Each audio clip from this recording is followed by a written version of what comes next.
누가 뭐라 해도 진정한 남자의 색깔은 핑크죠.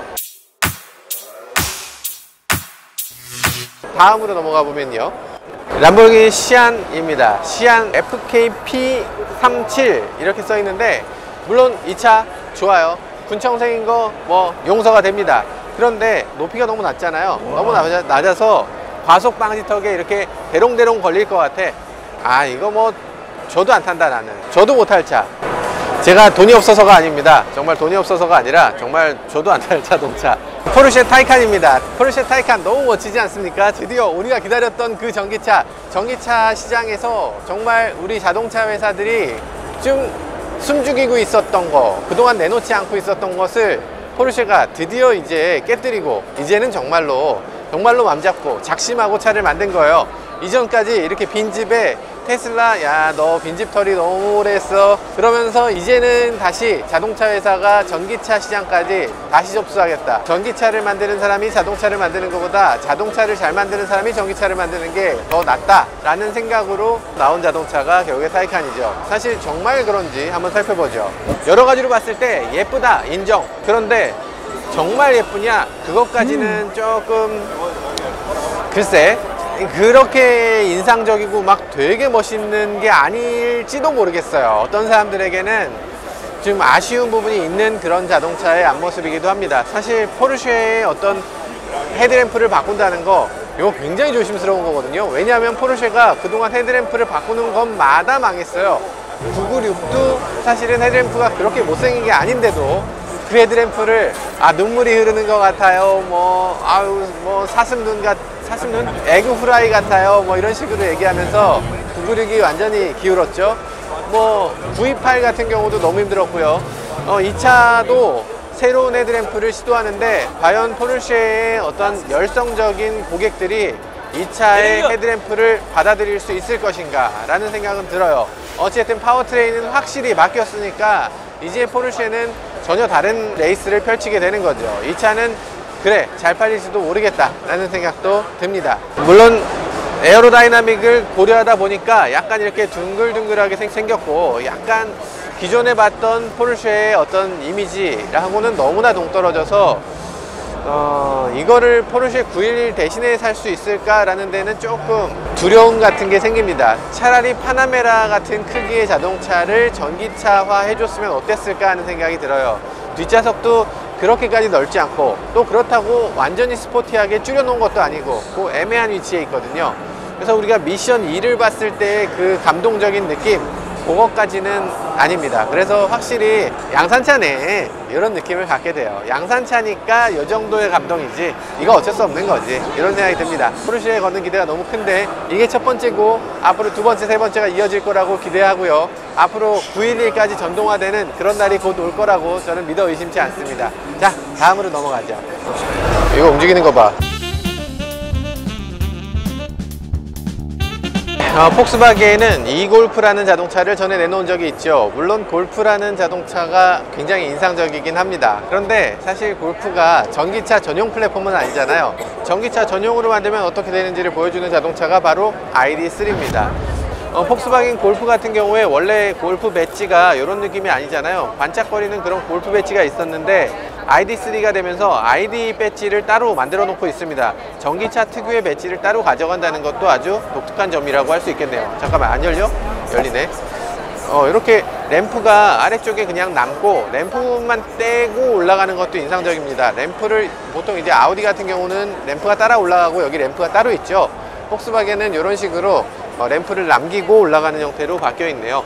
요게 밑에가 사실 배터리나 이런 것들이 안 보이는군요. 네, 보이지 않습니다. 앞쪽에도 이 배지가 여기 폭스바겐 ID 배지를 갖고 있어서 굉장히 좀 새로운 느낌이 드는데, 검정과 흰색을 채택하니까 굉장히 옛날 폭스바겐의 로고를 더 많이 연상케 하는 느낌이 듭니다. 이게 더블 체크의 느낌이었는데 이제 VW의 느낌이 더 강한 그런 로고로 바뀌었고요. 가운데 이렇게 램프가 들어가는 거 이제는 어느 정도 좀 익숙하게 느껴지기도 합니다. ID3는 전기차 파워트레인을 갖고 있는 전용 자동차의 첫 번째 사례가 될 텐데, 이상하다, 폭스바겐이 전동화한다고 옛날부터 얘기했는데 왜 이제야 나오는 거지? 이런 생각이 들 수도 있는데, 배터리 가격이 떨어지는 속도가 생각보다 느립니다.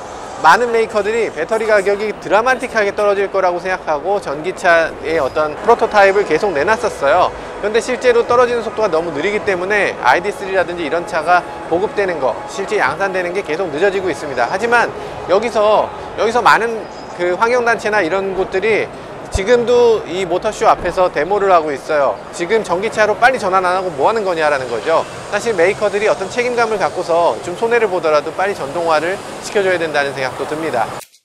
자, 좀 아쉽게도 요번에 폭스바겐 골프 8세대는 볼 수가 없네요. ID3로 지금 완전 도배가 돼 있어요. 그래서 ID3 밖에 없는 그런 무대를 보여줍니다.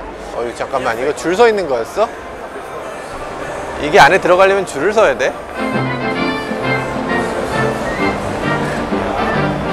폭스바겐이 저렇게 아이디의 여러가지 디자인 컨셉들을 내놨는데 결국에는 이 자동차가 양산 자동차로까지 이어지는 것을 볼 수가 있네요. 정말 폭스바겐이 이제는 좀 느리지만 결국에는 하긴 하는 것 같습니다. 작은 차니까 뒷좌석을 먼저 앉아봐야 될 것 같아요. 뒷좌석에 한번 앉아보죠. 오, 안락한 곳이네요.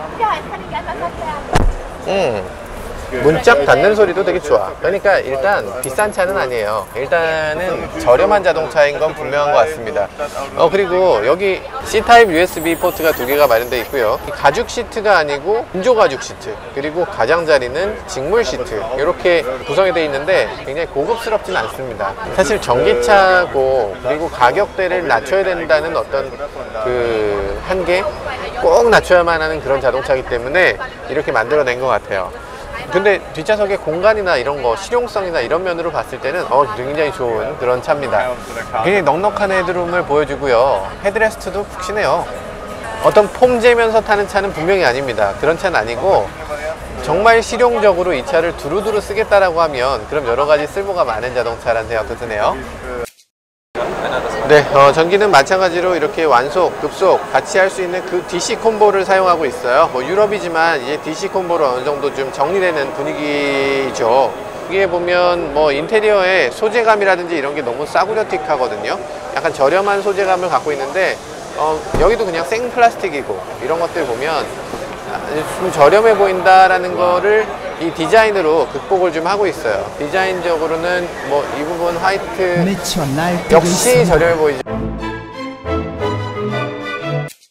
어쨌든 실용적인 자동차로 만든 건 분명히 보입니다. 헤드램프 디자인이나 이런 것들 보면 사실 요즘 들어서의 자동차들의 어떤 공통적인 디자인 특성을 갖고 있어요.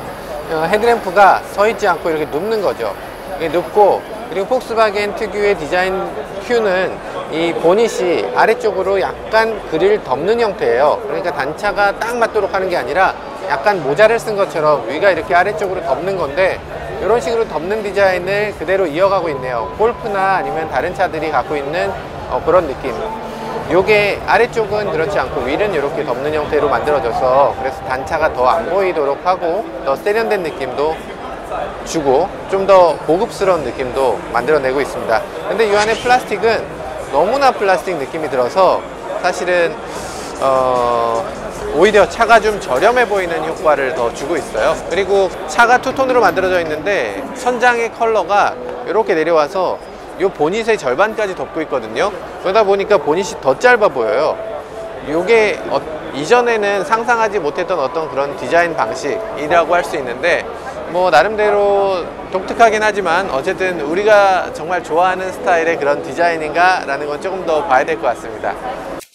특이한 점은 계기판에 많은 정보가 있지 않고 이렇게 AR 헤드업 디스플레이를 사용하고 있습니다. 어댑티브 크루즈를 만약에 선택한다라고 하면 이런 식으로 앞에 차가 있으면 그 차에 대해서 이렇게 위치를 딱 짚어주는 거죠. 헤드업 디스플레이가 그냥 헤드업 디스플레이까지만 하는 게 아니고 앞유리 전체를 헤드업 디스플레이로 사용하면서 거기에 이제 특정 자동차에 대해서 콕 찍어서 보여주는 거죠. Just concept. This is real situation. When you stand here, you see the window as if you were sitting on the driver's seat. In this car? Yeah, you can Really? see it there.